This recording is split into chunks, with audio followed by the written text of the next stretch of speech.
পুরো কিউবা জুড়ে আবারও নেমে এসেছে অন্ধকার। শুক্রবার দেশটির জাতীয় বিদ্যুৎ গ্রিড সম্পূর্ণ ভেঙে পড়ায় বিদ্যুৎহীন হয়ে পড়েন প্রায় 1 কোটি বাসিন্দা। এক সপ্তাহের মধ্যে এটি দ্বিতীয় এবং চলতি বছরে চতুর্থবারের মতো জাতীয় পর্যায়ের ব্ল্যাকআউট দেখা দেয়। বিদ্যুৎ সরবরাহ পুনরুদ্ধারে জরুরি প্রোটোকল চালু করেছে কর্তৃপক্ষ। তবে জ্বালানি সংকটের কারণে আগের ব্ল্যাকআউটের পরও সান্তিয়াগো দে কিউবা সহ বেশ কয়েকটি অঞ্চল পুরোপুরি স্বাভাবিক অবস্থায় ফিরতে পারেনি। প্রতিবার জাতীয় বিদ্যুৎ ব্যবস্থা ভেঙে পড়লে মনে হয় আমাদের জীবন আরো ধসে পড়ছে। কিউবানদের জীবনে এখন শুধু দুর্ভোগই ঘটছে, আর মৌলিক ও আমূল পরিবর্তন না এলে কিউবার মানুষের জীবনেও কোনো পরিবর্তন আসবে না। জ্বালানি সংকট শুধু বিদ্যুৎ নয়, দেশটির গণপরিবহন ব্যবস্থাকেও প্রায় অচল করে দিয়েছে। বাসের পরিবর্তে এখন বৈদ্যুতিক 3 হুইলারই হয়ে উঠেছে রাজধানী হাভানার প্রধান যাতায়াতের মাধ্যম। যাতায়াত সবসময়ই কঠিন ছিল, তবে আগে অন্তত বিকল্প ছিল।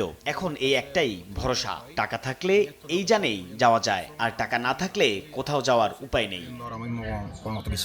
তবে বিদ্যুৎ না থাকায় সেই বৈদ্যুতিক যানও সচল রাখা কঠিন হয়ে পড়েছে। দিনে বা রাতে কয়েক ঘন্টা বিদ্যুৎ পেলেই চালকরা ব্যাটারি চার্জ দিতে পারেন। অনেক সময় টানা 24 ঘন্টাও বিদ্যুৎ থাকে না। এমন পরিস্থিতিতে স্থানীয় প্রকৌশলীরা 3 হুইলারে সৌর প্যানেল বসিয়ে বিকল্প সমাধান বের করেছেন। তাদের দাবি, কিউবার তীব্র রোদকে কাজে লাগিয়ে এখন অনেক চালক দিনের আলোতেই গাড়ির ব্যাটারি চার্জ করছেন।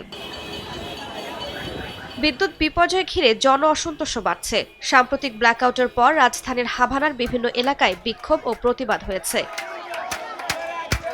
সরকারের দাবি, মার্কিন তেল অবরোধের কারণে বিদ্যুৎ উৎপাদন ব্যবস্থা ভয়াবহ চাপের মুখে পড়েছে। পুরানো ও জরাজীর্ণ বিদ্যুৎ কেন্দ্রগুলো পর্যাপ্ত জ্বালানি না পাওয়ায় একের পর এক বিপর্যয় দেখা দিচ্ছে। যদিও ওয়াশিংটনের দাবি, তাদের নীতির লক্ষ্য কিউবায় রাজনৈতিক ও অর্থনৈতিক পরিবর্তন আনা। তবে দুই দেশের মধ্যে আলোচনা চললেও সংকট নিরসনে এখনও দৃশ্যমান কোনো অগ্রগতি হয়নি।